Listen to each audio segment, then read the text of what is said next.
Pukul apa lagi 3 minit ke pukul 8 pagi. Terima kasih kerana sudi terus menonton MHI pagi ini, khususnya kepada anda yang dah bangun di hari pekerja 1 Mei 2009 ini. Dan selalunya dalam kita meniti perjalanan kehidupan ni, kita banyak mengutip kata-kata orang. Ada orang kata, kamu ni memang tak berbakat sungguh. Bila menyanyi, orang kata, tak berbakat menyanyi, kamu duduklah tepi. Tapi ingatnya sebenarnya kadang-kadang orang yang tak berbakat menyanyi ni mungkin dia pandai menari. Dan ada orang yang pandai menari, dia tak pandai main golf. Kan contohnya.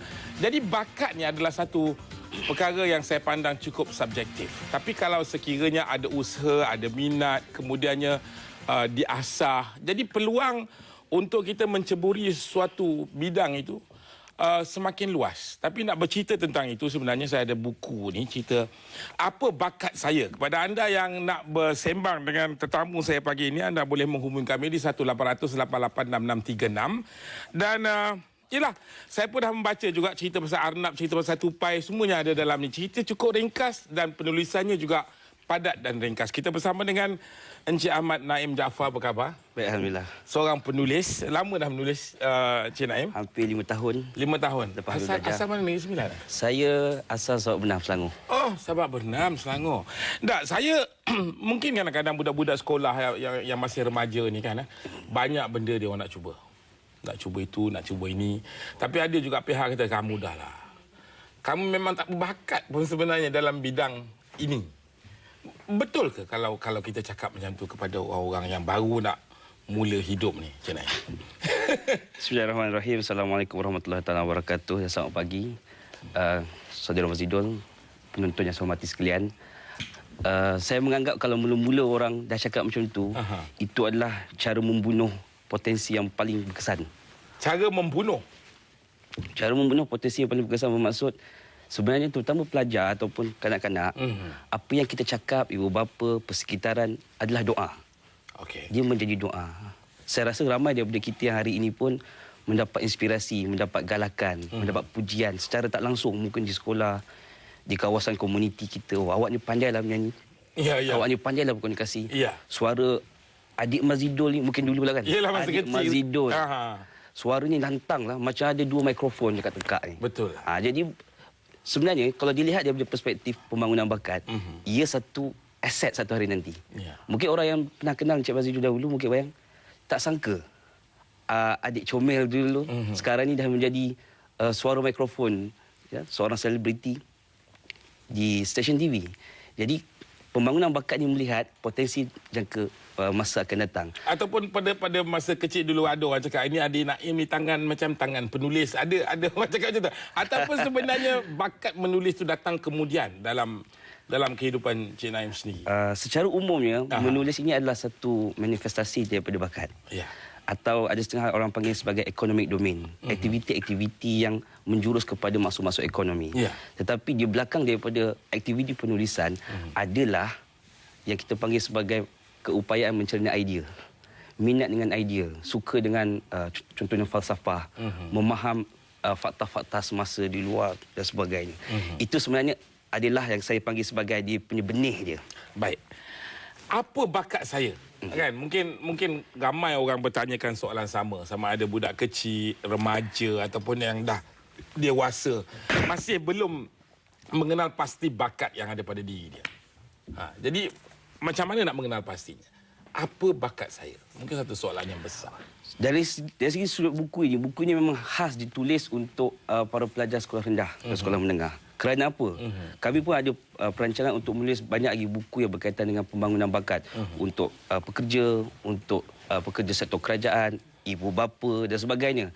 Tetapi dari segi keutamaan saya memberikan keutamaan untuk menulis buku kepada pelajar-pelajar sekolah rendah, sekolah menengah.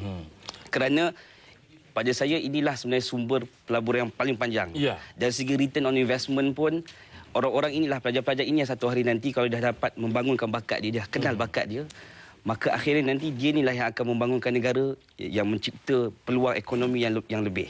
Bakat ni kalau Cik Naim tarifkan sebagai apa? Bakat adalah satu kelebihan yang boleh kita lakukan lebih baik daripada mungkin 10,000 orang secara perbandingan. Contohnya? Contohnya Encik Mazidul sendiri. Encik Mazidul seorang yang boleh bercakap lebih baik daripada 1,000 orang lain. Mungkin kerana saya ada peluang. Kerana Betul. ada peluang dan ruang, barangkali ramai lagi orang di luar sana yang punya bakat. Tapi tidak ada ruang dan peluang. Komen Sungguh. sikit. Sebab itu, ada orang yang ada bakat semula jadi. Tetapi dia tak ada persekitaran, galakan, peluang dan sebagainya. Sebab itu dalam buku ini saya bincangkan tentang proses pembangunan bakat. Ya. Dia ada 4 peringkat. Aha. Mungkin proses ni kita tak perasan secara sedar bahawa Ya. ingat saya dalam peringkat ni, saya dalam peringkat ni. Tetapi kalau kita analisa peringkat pertama yang dipanggil sebagai mengenal pasti bakat semula jadi. Okey. Ini proses yang sangat penting, yang sangat kritikal. Kedua, kita membangunkan bakat semula jadi itu menjadi apa yang saya istilahkan sebagai bakat kompetitif. Maksudnya? Competitive talent. Contohnya, ada seorang pandai bercakap.